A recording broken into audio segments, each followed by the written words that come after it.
الحمد لله نحمده ونستعينه ونستغفره ونؤمن به ونتوكل عليه ونعوذ بالله من شرور أنفسنا ومن سيئات أعمالنا من يهد الله فلا مضل له ومن يضلله فلا هادي له ونشهد أن لا إله إلا الله وحده لا شريك له ونشهد أن سيدنا ونبينا ومولانا محمدا عبده ورسوله أرسله بالحق بشيرا ونذيرا وداعيا إلى الله بإذنه وسراجا منيرا وصلى الله تعالى عليه وعلى آله وأصحابه وبارك وسلم تسليما كثيرا كثيرا أما بعد فأعوذ بالله من الشيطان الرجيم بسم الله الرحمن الرحيم والذين جاهدوا فينا لنهدينهم سبلنا وإن الله لمع المحسنين وقال الله سبحانه وتعالى ومن جاهد فإنما يجاهد لنفسه إن الله لغني عن العالمين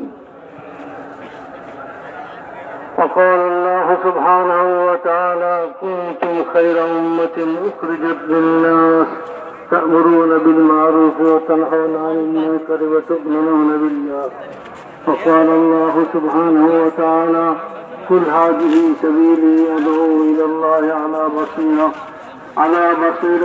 أنا ومن اتبعني سبحان الله وما أنا من المشركين وقال رسول الله صلى الله عليه وسلم بلغوا عني ولو آية أو كما قال عليه الصلاة والسلام صدق الله مولانا العظيم وصدق رسوله النبي الكريم ونحن على ذلك من الشاهدين والشاكرين والحمد لله رب العالمين محترم दोस्तों बुजुर्ग और भाइयों আল্লাহ তাআলা আমাদেরকে দ্বীনের নামে আল্লাহ রাসূলের নিসবতে এখানে জমা হওয়ার তৌফিক দিয়েছেন। আল্লাহ তাআলা আমাদের এই জমা হওয়াকে কবুল করে নেন এবং এই জমা হওয়াকে আল্লাহ আমাদের জন্য হেদায়েতের জরিয়া বানাই দেন, রহমতের বরকতের জরিয়া বানাই দেন এবং পুরা উম্মতের জন্য পুরা মানব জাতির জন্য আল্লাহ তাআলা হেদায়েতের জরিয়া বানাই দেন, খায়র ও বরকত রহমতের জরিয়া আল্লাহ তাআলা বানাই দেন।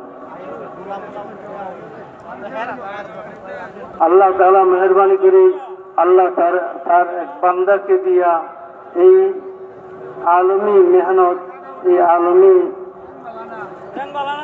জুহুদ এবং মেহনতকে আল্লাহ তাআলা জিন্দা করছেন। সারা দুনিয়াকে সামনে কি মেহনত চলতেছে যে সারা দুনিয়াতে কিভাবে আল্লাহর দ্বীন জিন্দা হইতে পারে, আল্লাহর কালিমা বুলন্দ হইতে পারে, সারা দুনিয়ার বসবাসকারী মানুষ আল্লাহকে চিনে, আল্লাহকে মানে, আল্লাহর নবীর তরিকে জিন্দগি যাপন করে দুনিয়া এবং আখিরাতে কামিয়াব হতে পারে। এই কল্যাণ কামিটা এই মানুষের জন্য এই কল্যাণের আগ্রহ অন্তরের মধ্যে নিয়ে সারা দুনিয়াতে এই মেহনত মসজিদ কেন্দ্রিক দাওয়াত ও তাবলীগের মেহনত চলতেছে। প্রত্যেকটা মসজিদ তার আশপাশে যে আবাদি আছে সে আবাদিকে মেহনতের ময়দান বানায় মেহনত করতেছে যাতে 100% মর্দ আওরাত, পুরুষ মহিলা এবং বুড়ো বাচ্চা জওয়ান সকলে নামাজি হয়ে যায়, ইমানদার হয়ে যায় আর সকলে ভালো আমল করনেওয়ালা হয়ে যায়, উত্তম আখলাকের অধিকারী হয়ে যায় আর সকলেই আল্লাহকে মহব্বত করনেওয়ালা, আল্লাহ রসুলকে মহব্বত করনেওয়ালা হয়ে যায়, সকলের দুনিয়া ও আখিরাত সুন্দর হয়ে যায়। এই কল্যাণ কামিটা অন্যের জন্য এই বাড়াই চাওয়ার বুনিয়াদের উপরে এই মেহনত সারা দুনিয়াতে আল্লাহ তাআলা চালাচ্ছে। আল্লাহ পাক মেহেরবানি করে চালিয়ে দিচ্ছেন। এই মেহনতের নিসবতে আমরা এখানে জমা হয়েছি।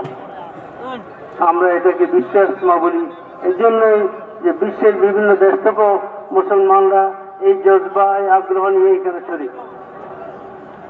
এবারের ইজতেমাতে প্রায় 72টা বিদেশি দেশের মেহমান এখানে আসছে।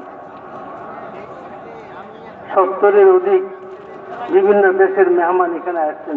প্রায় 3 থেকে 3,500 বা 4,000-এর মতো মেহমান এখানে আসছেন এবং এই সমস্ত মেহমানদের অনেকগুলো জমাত, প্রায় 100 জমাতের মতো তৈরি হয়েছে, যারা বাংলাদেশে বিভিন্ন সময় কমবেশ সময় চিল্লা চিল্লা এবং কমবেশ সময় লাগাবে।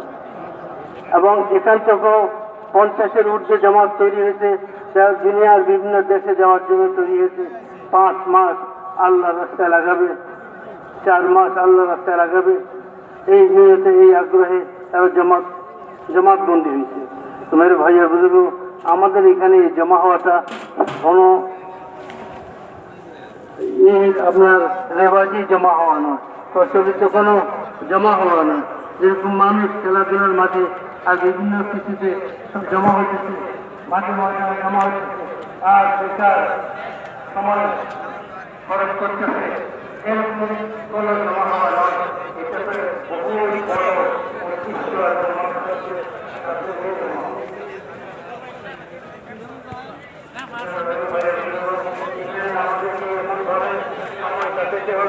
যাতে আল্লাহ আমাদের প্রতি রাজি হয়ে যায়, আল্লাহ আমাদের প্রতি সন্তুষ্ট হয়ে যায়।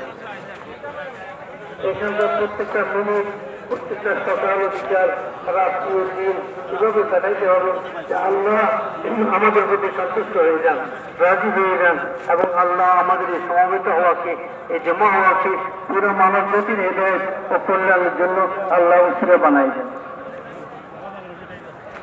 এটা নির্ভর করবে যারা আমরা এই মাজমায় শরীক হয়েছি, আমাদের আমল, আমাদের চালচলন, আমাদের আপোষের অন্যের সাথে আচার আচরণ ব্যবহার, যে কয়টা দিনের জন্য এখানে এসেছি, এই 2 দিনের জন্য এসেছি বা 3 দিনের জন্য এসেছি, এই 72 ঘন্টা হোক অথবা কমের সময় হোক, যতটুকু সময় আমরা আসি, পরস্পর এক অন্যের সাথে আমাদের ব্যবহার, আচার আচরণ, এক অন্যের কল্যাণ কামিতা, এক অন্যের ভালাই চাওয়া, এক অন্যের সাথে উত্তম আখলাকের পরিচয় দেওয়া, এটা হলো ওই মেহনত, যে মেহনতের দ্বারা আমাদের এই পুরা মাজমা আল্লাহ তাআলার কাছে কবুল হবে, আল্লাহ পাকের কাছে কবুল হবে, এবং এই মাজমা পুরা দুনিয়ার মানুষের হেদায়েতের জন্য জড়িয়ে হবে। এই জন্য ভাই, আমরা নিয়ত করি, এরাদা করি যে আমরা এই মাজমাতে এভাবে আমাদের সময়কে কাটাবো, যে যাতে করি আমরা নিজেরাও আল্লাহ তাআলার কাছে কবুল হতে পারি। আল্লাহ আমাদেরকে কবুল করে নেন তার দিনের জন্য, তার দিনের মেহনতের জন্য, তার কালিমার মেহনতের জন্য। আল্লাহ আমাদের জান ও মালকে কবুল করেন, আমাদেরকে আল্লাহ সারা দুনিয়ার মানুষ যাতে হেদায়েতের বানাই দেন। এর সাথে সাথে এখানে যত লোক আসছে প্রত্যেকে যেন আল্লাহর কাছে কবুল হয়ে যায় এবং সবাই আল্লাহর কাছে হেদায়েতের জরিয়া ওসিলা হয়ে যায়। এটার জন্য আমরা দোয়া করব।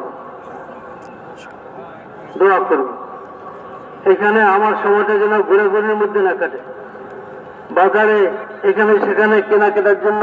এটা বড় দুর্ভাগ্যের বিষয় যে সারা বছর তো আমরা বাজারে কাটাই আসছি, বাজারে বেচা কেনা মধ্যে কাটাই আসছি। এখানে 2-3টা দিনের জন্য আসছি, ফারিগ হয়ে দিনের নিসবতে, আল্লাহ রসুলের নিসবতে। এই সময়টাও শয়তান আমাদেরকে ভুল পথে পরিচালিত করে, আমাদের সময়কে জায় করার চেষ্টা করে, কোশিশ করে। তা আমরাও তার বিপক্ষে আমাদেরকে চেষ্টা করতে হবে, কোশিশ করতে হবে যে কোনো অবস্থাতে যেন আমাদের এখানকার কোনো সময় নষ্ট না, বেকার কোনো সময় যেন নষ্ট না। বাজারে ঘোরাঘুরি করা, এই প্যান্ডেলের আওতার বাইরে যাওয়া, ঘোরাঘুরি করা, এরকম যেন না হয়। তাহলে ইনশাআল্লাহ এখানকার যে সমস্ত আমলগুলো হবে, যে সমস্ত বয়ান ইত্যাদি হবে, আর যে সমস্ত মেসেজ হবে, সবগুলার খায়ের বরকত আমরা সকলেই সমভাবে ইনশাআল্লাহ লাভ করতে পারবো, যখন এক ফিকির হয়ে সবাই এখানে থাকবো। মেরে ভাইয়ের বুঝলো, এই মেহনত, এই মাজমার মেহনত, এই জমা হওয়া, সমাবেত হওয়ার মেহনত, আল্লাহর দিন দুনিয়াতে জিন্দা হয়। কেননা আল্লাহ তাআলা মানব জাতির এবং সমস্ত দানব জাতি আর সমস্ত আল্লাহ তাআলার মখলুকের কল্যাণ এবং তার হেফাজত ও উন্নতি আল্লাহ তাআলা দিনের মধ্যে রেখেছে। আল্লাহ তাআলা মানুষ পাঠাইছেন দুনিয়াতে, মানুষকে পয়দা করেছেন, মানুষ পাঠাইছেন দুনিয়াতে, এবং মানুষের জন্য আল্লাহ তাআলা জীবন ব্যবস্থাও দিয়েছেন, যেটাকে দিন বলা হয়। মানুষ যদি আল্লাহ তাআলা দেওয়া জীবন ব্যবস্থা অনুযায়ী সে জীবন ব্যবহার করে, সে জীবন কাটায়, তাহলে সে আল্লাহ তাআলার কাছে পছন্দনীয় হবে, আল্লাহর কাছে গ্রহণযোগ্য হবে। এবং তার সে দুনিয়া ও আখিরাতে সফলতা লাভ করতে পারবে। আর আমলি ভাবে এই দিন জিন্দিগিকে শিখাবার জন্য আল্লাহ যুগে যুগে নবী ও রাসূলদেরকে পাঠিয়েছেন। নবী রাসূলদেরকে দিন দিয়ে এবং আমলি ভাবে দিন শেখানোর তরিকা দিয়ে আল্লাহ তাআলা নবীদেরকে পাঠিয়েছেন। নবীরা দুনিয়াতে আসছে, মানুষকে দাওয়াত দিচ্ছে, আইয়ুহান নাস কুলু লা ইলাহা ইল্লাল্লাহু তুফলিহু, হে লোকেরা তোমরা বলো লা ইলাহা ইল্লাল্লাহ, তাহলে তোমরা কামিয়াব হয়ে যাবে। তোমরা এক আল্লাহর একত্ববাদকে স্বীকার করো, এক আল্লাহর উপর ইয়াকিন করো, এক আল্লাহ থেকে হওয়ার ইয়াকিন দিলের মধ্যে পোষণ করো। সমস্ত মখলুক সৃষ্টি জগৎ কিছুই করতে পারে না আল্লাহকে ছাড়া। আল্লাহ যা ইচ্ছা তাই করতে পারেন, যখন চান তখন করতে পারেন, আল্লাহ কারো মুখাপেক্ষী না।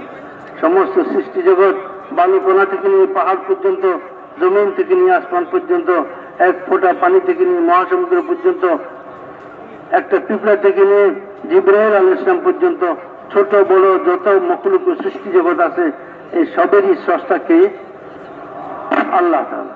এই সবাইকে আল্লাহ সৃষ্টি করেছেন। এরা সব মখলুক, এদের নিজস্ব কোনো ক্ষমতা নাই, এরা নিজেরা কোনো শক্তি ধারণ করে না। আল্লাহ তাআলা এদেরকে যাকে যতটুকু আল্লাহ তাআলা ক্ষমতা দিয়েছেন ততটুকু ক্ষমতা সে ব্যবহার করতে পারে।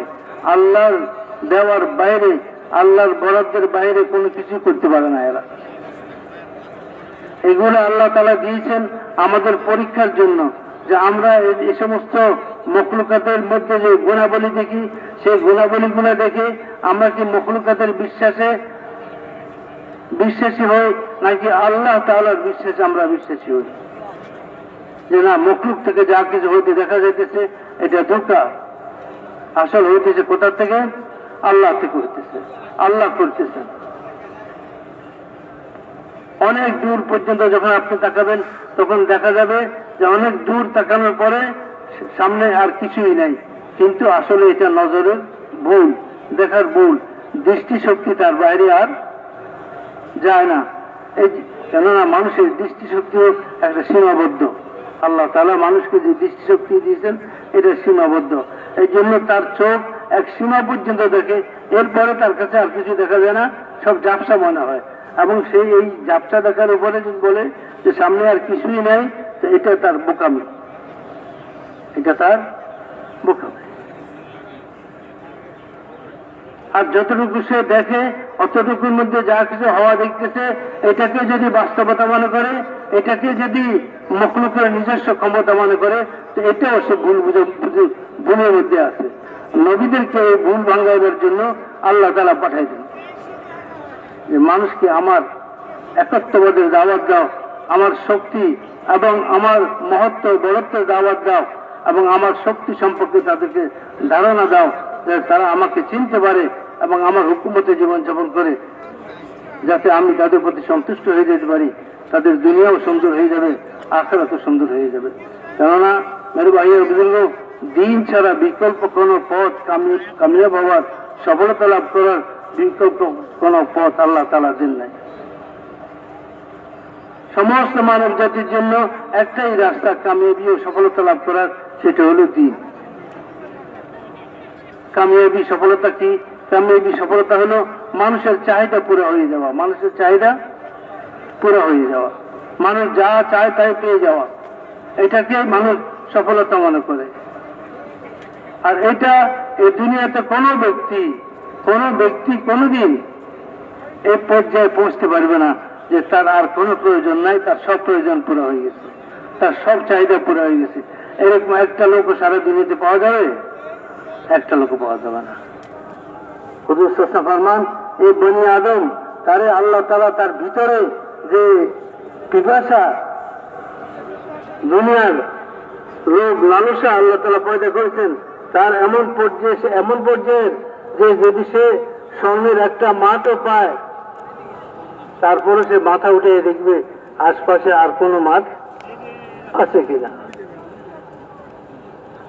এই দুনিয়াতে চাহিদা কারো পুরো হবে না। আল্লাহ তাআলা চাহিদা পুরো করার জন্য দিন দিয়েছেন এবং জায়গা ঠিক করছেন। সেটা হলো যে দ্বীনের উপর চলো, আল্লাহ তাআলা আখিরাতে তোমাদের চাহিদা পুরো করে দিবেন। জিন্দগি দুইটা, একটা দুনিয়ার জিন্দগি, একটা আখিরাতের জিন্দগি। দুনিয়ার জিন্দগি ক্ষণস্থায়ী, আখিরাতের জিন্দগি চিরস্থায়ী। আখিরাতের জিন্দগিতে সব চাহিদা পুরো করার জীবন, আল্লাহ এমন জীবন দিবেন যে জীবনে সব চাহিদা আল্লাহ তাআলা পুরো করে দিবেন। এমন জীবন দিবেন যেখানে মরণ আসবে না। এমন জীবন দিবেন যেখানে কি আসবে না? মরণ আসবে না। এমন যৌবন দিবেন যে যৌবনে আর কখনো বার্ধক্য আসবে না। এমন স্বাস্থ্য দিবেন যে কখনো অসুস্থ হবে না।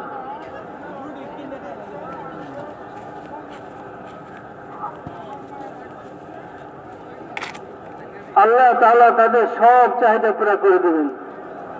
আল্লাহ বান্দাদেরকে জান্নাতের মধ্যে জিজ্ঞেস করবেন, ও আমার বান্দারা, তোমাদের আর কোনো চাহিদা বাকি আছে যেটা তোমরা পাও নাই? আর কোনো চাহিদা তোমাদের রয়ে গেছে? তারা বলবে যে আল্লাহ, আমাদের চাহিদার চাইতে বেশি আপনি আমাদেরকে দিয়েছেন, আমরা যেটা কল্পনাও করতে পারি না, এত বেশি আপনি আমাদেরকে দিয়েছেন। আচ্ছা চিন্তা করেন, এক জাররা ঈমান নিয়ে দুনিয়া থেকে একটা মানুষ যাবে, তারে আল্লাহ যে জান্নাতটা দিবেন, সেই জান্নাতটা এই দুনিয়া থেকে 10 গুণ বড় হবে। কি চিন্তা করতে হবে? সেই জান্নাতটা এই দুনিয়া থেকে 10 গুণ বড় হবে।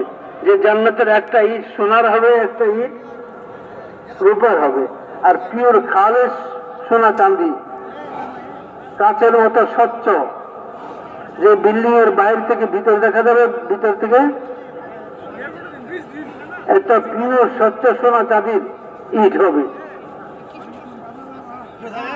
মস্ক জাফরানের ঘাস হবে, আম্বর, মস্কে আম্বরের জমিন হবে। জমিন হবে কিসের? মস্কে আম্বরের, অত্যন্ত দামি খুশবু।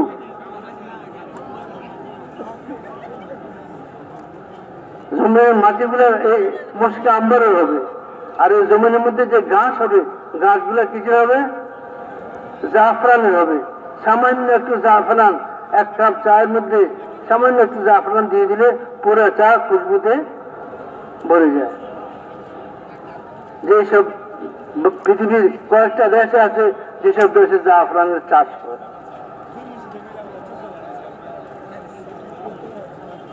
আর জান্নাতের পুরো জমিনের ঘাসগুলোই হবে কিসের? জাফরানের। পুরো জমিনের ঘাসগুলোই হবে জাফরানের। সেখানে আল্লাহ তাআলা কারো চাহিদা বাকি রাখবেন না, সবার চাহিদা পুরো করে দিবেন, বরং তার চেয়ে বেশি দিবেন। এই পুরো দুনিয়ার সবকিছু মিলেও একটা মানুষের চাহিদা পুরো করতে পারে না। কথা বুঝতে পারছেন? এই সারা দুনিয়া মিলে একটা মানুষের চাহিদা পুরো করতে পারে না। আপনি দেখেন না, যারা ক্ষমতার লিপ্সু, ক্ষমতা চায়, যারা ক্ষমতার পাগল, ক্ষমতার জন্য মানুষ খুন করতে সে দ্বিধাবোধ করে না, ওদের কাছে একটা দেশে কি ওদের পেট ভরে?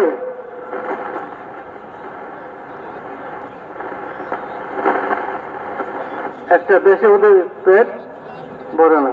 তাদের চাইছে যে আরো 10টা দেশের যদি আমি দখল নিতে পারতাম, আরো 10টা দেশ যদি আমি আয়ত্ত করতে পারতাম, আমার দেশের পরিধি যদি, বিস্তৃতি যদি অনেক বড় হইতো, অনেক বিশাল হতো, বিশ্বের সবচেয়ে বড় দেশ হিসেবে আমার দেশ যদি এত বড় বিস্তৃতি জমিনওয়ালা দেশ হতো, তাহলে এত বিশাল পৃথিবীর আমি বাদশাহ হইতাম, আমি প্রেসিডেন্ট হইতাম, প্রধানমন্ত্রী হইতাম, আমার কত দাপট হইতো, আমার কত প্রভাব হইতো। বলছে একটা মানুষকে যদি সারা দুনিয়াও দিয়ে দেওয়া হয়, যে যাও মিয়া 10টা দেশ কি চেয়েছ, 50টা কি চেয়েছ, পুরো দুনিয়া একটা দেশ, পুরো দুনিয়া একটা দেশের তুমি বাদশাহ, এরপরে কি তার চাহিদা পুরো হবে? সে কি সন্তুষ্ট হবে? না আরো চাইবে? আরো চাইবে সে। কিন্তু আল্লাহ তাআলা, মহান আল্লাহর খাজানা এত বিশাল, মহান আল্লাহর ভান্ডার এত সীমাহীন যে মানুষ কল্পনাই করতে পারে না। আল্লাহ তাআলার ভান্ডার কত বড়, আল্লাহ তাআলার খাজানা কত বড়। আপনি চিন্তা করেন, একটা মানুষের কয়টা করে চক্ষু, কয়টা করে দাঁত, কটা করে হাত আর কটা করে হাতের আঙ্গুল, কতগুলো পশম সারা শরীরে, কতগুলো হাড্ডি, কতগুলা গোস্ত রক্ত একটা মানুষের শরীরে, সব আল্লাহর খাজানা থেকে মানুষ নিয়ে আসছে। কোথা থেকে নিয়ে আসছে? প্রত্যেক মানুষ আল্লাহর ভান্ডার থেকে নিয়ে আসছে। তা আল্লাহর ভান্ডারে চোখের পরিমাণ কত? আজ পর্যন্ত যত মানুষ আদম ইসলামের জমানা থেকে আসছে প্রত্যেকে দুটো করে চক্ষু নিয়ে আসছে।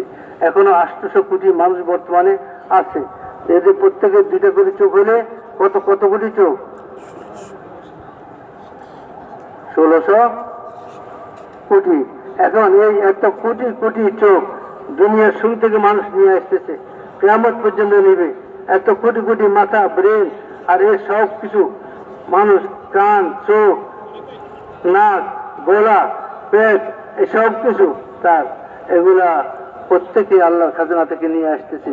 আল্লাহর খাজানাতে কোনো কমি নেই, আল্লাহর খাজানাতে কোনো কমি নেই। যত ফল ফ্রুট মানুষ খায়, যত খাবার মানুষ খায়, সবই আল্লাহর খাজানা থেকে আসতেছে। জমিন থেকে ফসল উৎপন্ন হইতেছে, বিভিন্ন রকমের জমিন থেকে গাছ হইতেছে, গাছে ফুল হইতেছে, ফল হইতেছে, যেগুলো মানুষের জরুরতে ব্যবহার হইতেছে। মানুষ কোনটাকে লাঠি হিসেবে ব্যবহার করে, কোনটাকে কাঠ হিসেবে ব্যবহার করে, কোনটা ফল, কোন গাছের ফল মানুষ খায়, কোন গাছের পাতা দিয়ে ঔষধ বানানো হয়, কোন গাছের ডাল কাজে লাগানো হয়। তো মানুষ আল্লাহ তাআলা এই সমস্ত সৃষ্টি থেকে উপকৃত হয়। আর এসব সৃষ্টি কে দিয়েছেন? আল্লাহ দিয়েছেন। আল্লাহ বলেন আমার খাজানাতে কোনো জিনিসের কমি নেই। وَإِن مِّن شَيْءٍ إِلَّا عِندَنَا خَزَائِنُهُ وَمَا نُنَزِّلُهُ إِلَّا بِقَدَرٍ مَّعْلُومٍ। আল্লাহ তাআলা যত কিছু দুনিয়াতে নাজিল করেন, আল্লাহ তাআলা দুনিয়াতে যা কিছু দেন, সবাই আল্লাহ পাকের খাজানা থেকে। আল্লাহর খাজানা লা মাহদুদ, আল্লাহর খাজানা সীমাহীন, আল্লাহর খাজানায় কোনো জিনিসের কমি নেই। তাই আল্লাহ তাআলা নবীদেরকে পাঠায় মানুষের ময়দানে মেহনত করেছে। যে মানুষ এই বস্তুবাদী জীবন, যেটাকে তোমরা জীবনের উদ্দেশ্য বানাইছো, আর এই বস্তুগুলোকে জীবনের চাওয়া পাওয়া একমাত্র তোমরা উদ্দেশ্য বানাইছো, এগুলো তোমরা ধোঁকার মধ্যে আছো। এগুলো সব মখলুক, এদের থেকে কিছু হয় না, লাভ লোকসানের মালিক না এরা, এরা নিজেরাও ক্ষণস্থায়ী। এগুলোর উপকারিতা অপকারিতা যেটা দেখতেছো, এটাও ক্ষণস্থায়ী। আসল যিনি সব কিছুর বানানোওয়ালা, যিনি সব কিছুর রক্ষণাবেক্ষণ করানোওয়ালা, যিনি সমস্ত মখলুকাতের পান্নওয়ালা, তিনি হলেন আসল। আর তিনি হলেন আল্লাহ জাল্লা জালালুহু। তার কোনো শরীক নেই, তিনি একক মহান সত্তা। তোমরা তার হুকুম মতো জীবনযাপন করো, তাহলে আল্লাহ তোমাদের প্রতি সন্তুষ্ট হবেন। আর আল্লাহ যদি তোমাদের প্রতি সন্তুষ্ট হয়ে যান, তো এই দুনিয়া আল্লাহ তাআলা তোমাদের জন্যই পয়দা করেছেন। এই দুনিয়া সব কিছু তোমাদের জন্য শান্তির কারণ হবে, সব কিছু তোমাদের জন্য উপকারের কারণ হবে, সব কিছু তোমাদের জন্য ফায়দা পৌঁছানোর কারণ হবে। কেননা ফায়দা এবং ক্ষতি, উপকার আর অপকার আল্লাহ তাআলার হাতে। তোমরা যখন আল্লাহকে মানে চলনেওয়ালা হইবা, তো আল্লাহ তার মখলুককে তোমাদের পক্ষে ব্যবহার করবেন, তোমাদের উপকার ব্যবহার করবেন। আর আল্লাহ তাআলা যদি আল্লাহ তাআলা নাফরমানি করো, তাহলে আল্লাহ তোমাদের প্রতি অসন্তুষ্ট হবেন। আর আল্লাহ তোমাদের প্রতি অসন্তুষ্ট হলে এই মখলুক থেকে যা কিছু তোমরা দেখতেছ, তোমাদের জরুরত ফায়দা যেগুলো মখলুকের সাথে জড়িত আছে, এগুলা মখলুকের থেকে যে পরিমাণ তোমাদের দরকার, আর যতটুকু হলে তোমাদের ফায়দা হবে, তুমি ক্ষতির থেকে বাঁচতে পারবা এবং উপকারিতা লাভ করতে পারবে, আল্লাহ তাআলা এগুলোর মধ্যে প্রতিবন্ধকতা সৃষ্টি করে দিবেন। খানা খাবে কিন্তু উপকার নাই, অপকার হবে। বিভিন্ন জিনিস ব্যবহার করবে, উপকারে না আসে সেটা অপকার করবে। কেননা বলছে তুমি যখন আল্লাহ নাফরমানি করবে, আল্লাহ তাআলা সমস্ত মখলুককে তোমার বিরুদ্ধে ব্যবহার করবেন। তুমি আল্লাহর হয়ে যাও, তাহলে দুনিয়ার সব কিছু তোমার পক্ষে ব্যবহার হবে। তাই তোমরা কোনাক্ষরেও আল্লাহর নাফরমানি করো না, আল্লাহর হুকুমের খেলাফ চলো না। আমাদেরকে আল্লাহ নবী হিসেবে দুনিয়াতে পাঠিয়েছেন, তোমাদের প্রতি প্রেরণ করেছেন, যাতে আমরা তোমাদের আদর্শ হই এবং তোমাদেরকে দ্বীনি জিন্দেগির তালিম এবং শিক্ষা দেই, তোমরা 24 ঘন্টা জিন্দগি আল্লাহর বান্দা হিসাবে, আল্লাহর গোলাম হিসাবে যাতে জীবন যাপন করে দুনিয়ার অল্প সময়ের জিন্দগিতেও সফলতা লাভ করতে পারো, আর আখিরাতের জিন্দগিতেও চিরস্থায়ী সফলতা এবং কামিয়াবি লাভ করতে পারো। তোমরা যদি দুনিয়ার জিন্দগিটা দিনদারির সাথে আল্লাহর হুকুম নবীর তরিকা যদি ব্যবহার করো, তাহলে আল্লাহ রাজি হয়ে যাবেন, আল্লাহ সন্তুষ্ট হয়ে যাবেন, এবং তোমাদেরকে আল্লাহ পরস্পর মহব্বত ও ভালোবাসাপূর্ণ জীবন দিবেন, বরকতপূর্ণ জীবন দিবেন, রহমতপূর্ণ জীবন দিবেন। যে জীবনের মধ্যে বরকত হবে, রহমত হবে, আপসে ভালোবাসা হবে, মহব্বত হবে, এবং সমাজে, পরিবারে, সব জায়গায় যেখানে তোমরা বসবাস করবে আপসে মিলিজুয়ে মহব্বতের সাথে চলতে পারবে, এবং তোমাদের কামাই রুজি, তোমাদের খরচ, এই সব কিছুর মধ্যে আল্লাহ অদের বরকত ঢেলে দিবেন। যেরকম সাহাবাদেরকে আল্লাহ তাআলা বরকত ঢেলে দিয়েছিলেন, যে সাহাবা ইকরাম যখন তাদের জিন্দগিকে রাসূলুল্লাহ সাল্লাল্লাহু আলাইহি ওয়াসাল্লামের তরিকা, আল্লাহ তাআলার হুকুম মতো নবীর তরিকা জীবনকে সাজিয়েছিলেন, আর 24 ঘন্টা আল্লাহর হুকুম নবীর তরিকা মতো জীবন যাপন করেছিলেন, তো আল্লাহ তাআলা তাদের অল্প রুজির মধ্যে বরকত দিয়ে দিতেন। অল্প রুজির মধ্যে সামান্য একটু পানি বহু লোকের জরুরত পুরো হয়ে যেত। সামান্য একটু খাবার 8-10 জনে মিলে খাইতে পারে, 1200 লোক, 1300 লোক খাইয়ে নিয়েছে। তারপরে দেখা গেছে খানা যে পরিমাণ ছিল সে পরিমাণই রয়ে গেছে। একটা বাটি পরিমাণ দুধ, আর হুজুর সাল্লাল্লাহু আলাইহি ওয়াসাল্লাম বললেন, আবু হুরায়রা সফর সাহাবাদেরকে ডাকি নিয়ে আসো, তারা না খাই থাকে, বেশিরভাগ ক্ষুধার্ত থাকে। হুজুর সাল্লাল্লাহু আলাইহি ওয়াসাল্লামের কাছে কোনো হাদিয়া আসলে তিনি সফর সাহাবাদের জন্য পাঠিয়ে দিতেন। এরা মসজিদের বারান্দায়, মসজিদে নববীর বারান্দায় পড়ে থাকতো, রাসূলুল্লাহ সাল্লাল্লাহু আলাইহি ওয়াসাল্লাম থেকে দ্বীন শিখতো, আর আল্লাহর জন্য পড়ে থাকতো। তারা আল্লাহ দ্বীনের তাকাদা পুরো করতো। রাসূল সাল্লাল্লাহু আলাইহি ওয়াসাল্লাম বললেন যে আবু হুরায়রা যাও, তাদেরকে ডাকি নিয়ে আসো। আবু হুরায়রা বলতেছে, আমি মনে মনে করতেছি যে আমারও তো ক্ষুধা খুব, না খাই আছি। আমি তো মনে করতেছিলাম যে দুধ যখন আসছে নিশ্চয় রাসূল সাল্লাল্লাহু আলাইহি ওয়াসাল্লাম প্রথমে আমারই দিবেন, আর যে এক বাটি দুধ তাও তো এত সামান্য, আমার জন্য যথেষ্ট হয়ে যায়। কিন্তু আমি যখন হুজুর আমাকে বললেন যে সোফার সাহাবাদেরকে ডাকি নিয়ে আসো, আমি ডাকি নিয়ে আসলাম। হুজুর সাল্লাল্লাহু আলাইহি ওয়াসাল্লাম আমাকে বললো, তুমি ওদেরকে এক একজনের কাছে পেলাটা নিয়ে যাও আর পান করাও। তো আমি চিন্তা করলাম, আজকে আর আমার বাগে আজকে আর নাই। কারণ এত জনে এক বাটি দুধ, এত জনে খাওয়ার পরে থাকবে বা কি। কিন্তু আশ্চর্য হলো যে আমি হুজুর সাল্লাল্লাহু আলাইহি ওয়াসাল্লাম যেভাবে বলতেছেন, আমি এটাকে অক্ষরে অক্ষরে পালন করতেছি। আমি দুধ সাহাবাদের, সাহাবাদের এক একজনের সামনে এই পেয়ালা ভর্তি দুধ নিতেছি, ওনারা পান করতেছেন আর দিয়ে দিতেছেন, আবার একজনকে 70 জন না 60 জন না 70 জনের মতো বা 80-90 জনের মতো ছিল তারা সবাই পেট ভরে দুধ পান করছে। দুধ তখনও পেয়ালায় সেই পরিমাণ রয়ে গেছে। হুজুর সাল্লাল্লাহু আলাইহি ওয়াসাল্লাম জিজ্ঞেস করেন, আবু হুরায়রা কে বাকি রইল এখন? হুজুর সাল্লাল্লাহু আলাইহি ওয়াসাল্লাম তো বুঝছেন আবু হুরায়রার ভিতরে কি অবস্থা। বলছে, আবু হুরায়রা কি বাকি আছে, কে বাকি আছে? বলে, ইয়া রাসূলুল্লাহ, আমি বাকি আছি আর আপনি বাকি আছেন। হুজুর সাল্লাল্লাহু আলাইহি ওয়াসাল্লাম বললেন, তুমি পান করো, তুমি পান করো। তো উনি পান করলেন, বললেন আবার পান করো, আবার পান করলেন, বললেন যে আবার পান করো, আবার উনি পেলা ফিরে দিতে চাইলেন, যে রাসূলুল্লাহ হয়ে গেছে, বললেন আবার পান করো। ওরা বললেন, ইয়া রাসূলুল্লাহ, আমার ভিতরে আর জায়গা নাই, আমার ভিতরে আর জায়গা নাই। তো হুজুর বললেন যে দাও। হুজুর নিলেন, নিজে পান করলেন। আল্লাহ তাআলা সাহাবাদের হুজুর সাল্লাল্লাহু আলাইহি ওয়াসাল্লামের সুন্নত ওয়ালি জিন্দেগির বরকতে, আল্লাহর হুকুম ওয়ালি জিন্দেগির বরকতে তাদের জিন্দেগির মধ্যে বরকত দিয়ে গেছিলেন। এরা ওই সমস্ত সাহাবারা, ওই সমস্ত লোক যারা সামান্য খাবারের জন্য পাগল হয়ে যেত, এত অভাবী ছিল। রাস্তায় পড়ে থাকা পোকামাকড়, পচা মরা জানোয়ার খেয়ে ফেলতো ভুকের কারণে। কথা বুঝতে পারছেন? যুদ্ধের জন্য গিয়েছে, সেখানে এক জায়গায় তাঁবু ফেলেছে, আর সাহাবাকে বলছে, রাসূলুল্লাহ, পানির অভাব। আমাদেরকে উজু করতে হবে, নামাজের তৈরি করতে হবে, জানোয়ারদেরকে পান করাইতে হবে। হুজুর বললেন কোনো একটা বান্ধব নিয়ে আসো, আর বান্ধব নিয়ে আসা হলো, হুজুর বান্ধবের মধ্যে হাত দিলেন, ঝর্ণা থেকে